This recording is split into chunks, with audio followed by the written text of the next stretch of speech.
Howdy. Here we have Noctoro from the Beast Wars line. He's a basic sized Fusor. The term basic is nowadays referred to as Scout class. His alt mode is a mixture of a Brahma Bull and a Bat. A fairly interesting and cool looking combination. It's mostly obvious to tell which parts come from which creature, though the legs don't look like they belong to either. They're basically the robot legs twisted into a chicken walker configuration. The colour scheme is appropriate for both creatures, if not the most dynamic, and the paint and mould detailing are fair, especially on his wings. Additionally, his head sculpt looks pretty fierce. For gimmicks, he has one.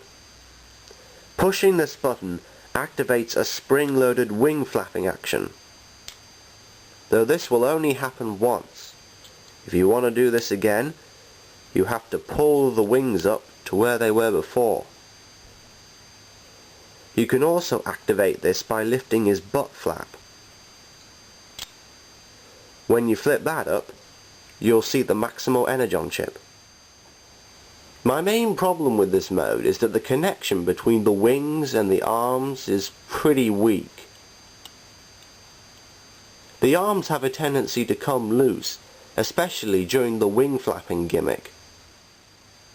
Noctoro's transformation is fairly simple, but a bit more involved than you might think.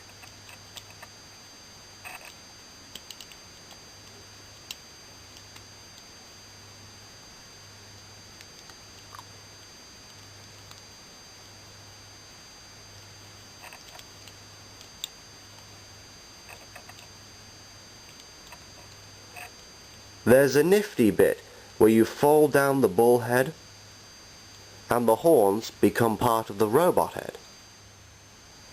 Noctoro in robot mode also looks very cool. His proportions are near perfect. Well, about as perfect as you get with a Fusor.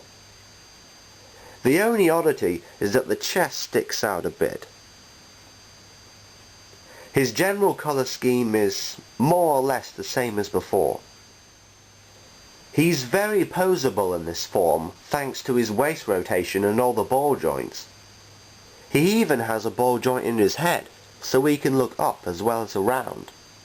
And talking of the head, like Torka, it's got a demon look about it, what with the horns and red paint on his face.